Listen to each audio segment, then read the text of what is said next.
So Trump is managing to finally make good on some campaign promises in a really substantive way. First taking on the Iran deal, but now on the immigration front, from Daily Mail, we see nearly 60,000 Hondurans are told to leave or be deported after 19 years in the United States as Trump administration ends the protection scheme for the country. It's a scheme now, see? The authoritarianism baked into this. I didn't even see it when I first read this headline, but protection scheme. It's a scheme to allow you to enjoy freedom of movement on planet Earth, to decide where you're going to live and travel to. It is a scheme to give you shelter when your country has been through some particular challenges, namely Hurricane Mitch in 1998, which was the precipitation of all of this. 60,000 people have been in the U.S. since then. The hurricane that caused more than 11,000 deaths and $5 billion in damages. It's now 57,000 Honduran citizens will need to leave by January 1st, 2020 or be deported. Now, the funny thing about this is that as substantive as this is, as much as this might be like, the most substantive thing that Trump has done to address the issue of, illegal Mexicans in America, is not even going to really take effect until less than a month before he leaves office. So if you're a Honduran here, you're going to now, this is, I think Trump just secured 57,000 volunteers for whoever the Democratic nominee for president is. Hopefully they can see the light and volunteer for the Libertarian nominee for president instead.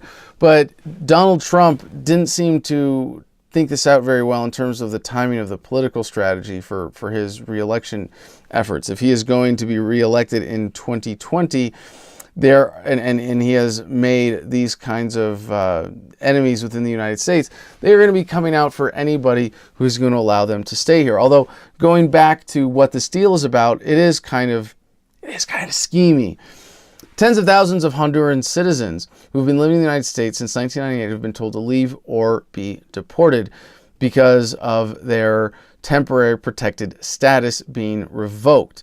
A recent decision to end the availability of the TPS for Hondurans by the Trump administration means the group will need to begin heading home to Honduras and be out of the U.S. by January 1, 2020.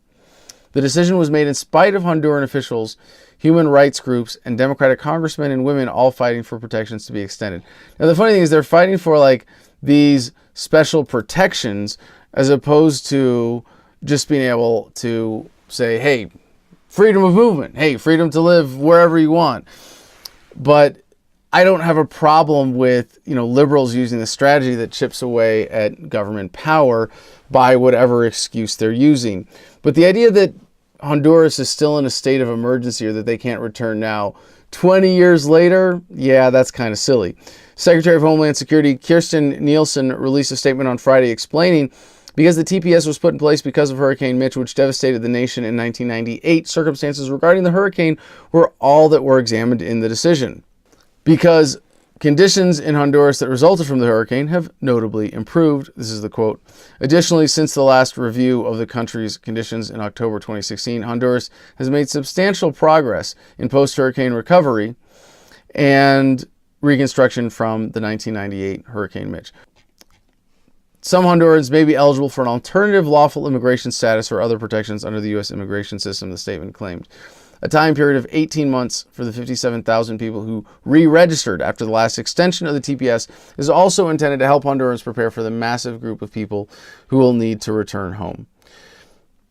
For current Honduran TPS holders to remain in the U.S. and work until the scheme runs out in 2020, they will need to re-register and apply for work authorization, which costs nearly $500. President Juan Orlando Hernández's government expressed regret at the forced removal of Hondurans from the United States. The Foreign Relations Ministry said in a statement, it is a matter for Washington to decide, but added that we deeply lament it. It said returnees are and always will be welcome in their homeland, where they will be received with open arms, and their reintegration into our society will be facilitated. I think this is still primarily a distraction issue. the idea that government can effectively restrict the freedom of movement of people on a larger scale is just kind of silly. I mean, you look at the reality today, 13 million, whatever. So I don't know what the current numbers are, illegal immigrants, aliens living in the United States. For all the government's policy in the past, geez, it failed 13 million times. I think the reason that immigration is such a big issue, not just because of Donald Trump, but even globally right now with the European migrant crisis, is that it reinforces tribalism. It's a distraction issue that gets you to identify more as a victim of a particular government racket, as a citizen of a specific country, rather than as a human being, as a citizen of the world, as part of a global family of humanity. And the deportation of 50,000 Hondurans from the United States just shows that the United States federal government is willing to just uproot people after living somewhere for 20 years in order to stoke division and fear and resentment. And of course, most importantly, to keep you a subservient, submissive citizen, the divide and conquer value of this issue. Thank you to YouTube for hosting this video and for being an essential part of human progress by making video hosting available worldwide to everyone on the internet. However, the next phase in human progress is here with Steemit.com and their video hosting alternative blockchain-based solutions, including DTube. And you can find that through Steemit.com, as well as my own page there at Adam Kokesh. This is a decentralized blockchain-based social media network that pays you fairly for your content. Already, I'm regularly making more there with a single post than I do from an entire month on YouTube. So please join us on the next frontier of the information revolution at Steemit.com. And if you want help getting a leg up there, I'm happy to re-steam your posts and make sure that no one is starting from scratch.